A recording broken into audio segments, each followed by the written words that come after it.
तरफ से TNN 24 news channel की विनती है कि आप अपने घरों में रहें और बाहर ना निकलें। कोरोना वायरस एक जानलेवा बीमारी है, आप भी स्वस्थ रहें और अपने परिवार को भी।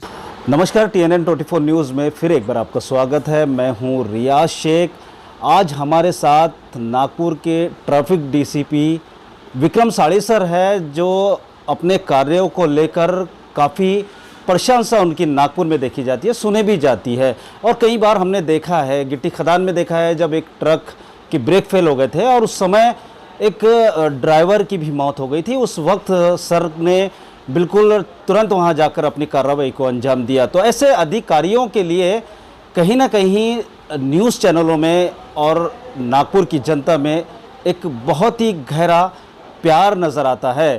तो आज हमारे साथ में नागपुर DCP ट्रैफिक के विक्रम साड़ीसर है। उनसे हम बात करते हैं कुछ इस विषय पर, ट्रैफिक के विषय पर। लेकिन आज अंतर्राष्ट्रीय मानव अधिकार फाउंडेशन की ओर से भी इन्हें सदर में सम्मानित किया गया है। आज उसी ऑफिस में हम लोग बैठे हैं और कुछ चर्चा भी करेंगे। तो सर, अंतर्राष्ट्रीय मानव अधिकार के बारे में सबसे पहले मेरा प्रश्न ये रहेगा, आपको अभी सम्मानित किया गया है, तो क्या कहना चाहेंगे आप इरफान भाई को? नहीं, मैं इरफान भाई को बहुत धन्यवाद देता हूँ कि इतने बड़े पुरस्कार से उन्होंने मुझे आज यहाँ सम्मानित किया और मुझे उनके शॉप का उद्घाटन करने का मौका दिया।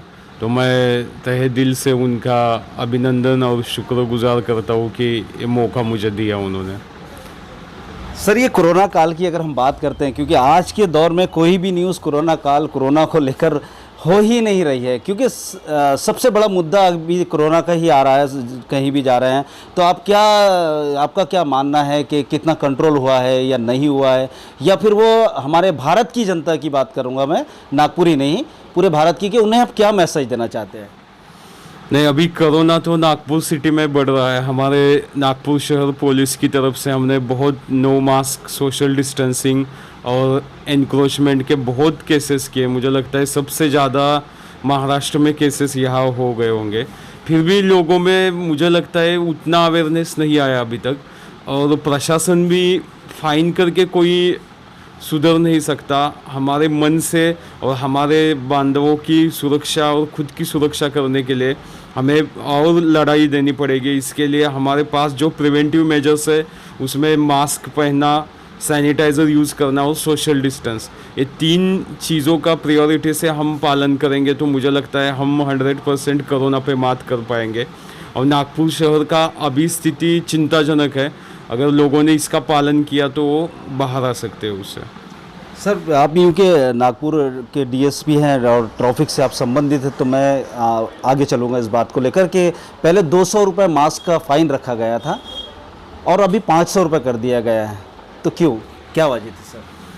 हाँ, वो पहले 200 रुपये फ़ाइन था, वो NMC का ही सर्कुलर था, नोटिफिकेशन था। लेकिन मुझे लगता है कि इसको और स्ट्रिंजेंट करने के लिए और लोगों में थोड़ा खौफ या और अवेयरनेस लाने के लिए ये फ़ाइन बढ़ाया है। मतलब इससे कोई शासन का मुझे नहीं लगता कि महसूल कमाना उद्देश्य है। उद्देश्य यही है कि लोगों को डिसिप्लिन आ जाए। हम भी जब केसेस करते हैं तो फ़ाइन का कलेक्शन करना ये हमारा उद्देश्य ही नहीं है। हमारा उद्देश्य है कि लोगों में थोड़ा सा डिसिप्लिन आ जाए। वो फाइन बढ़ने के डर से तो लोग मास्क पहनना शुरू कर दे, यही इसका इंटेंशन है।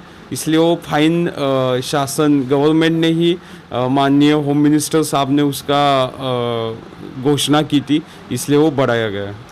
बिल्कुल, पैसा कमाना या पैसा लेना ये मेन मोटो नहीं होता है शायद सरकार या पुलिस या प्रशासन का, लेकिन उस पर अंकुश लगाना ये उनका सबसे बड़ा उद्देश्य होता है। आज 200 की जगह 500 रुपये भी दंड कर दिया गया है, लेकिन जनता है कि कहीं ना कहीं मास्क ना लगाते हुए गलती कर रही है। तो आप अपने परिवार का ध्यान रखें और स्वस्थ रहे और हमेशा खुश रहे। तो आगे भी बने रहिए मेरे साथ और देखते रहिए TNN 24 news. Cameraman Sanjay Thorat के साथ रियाज शेख, नागपुर।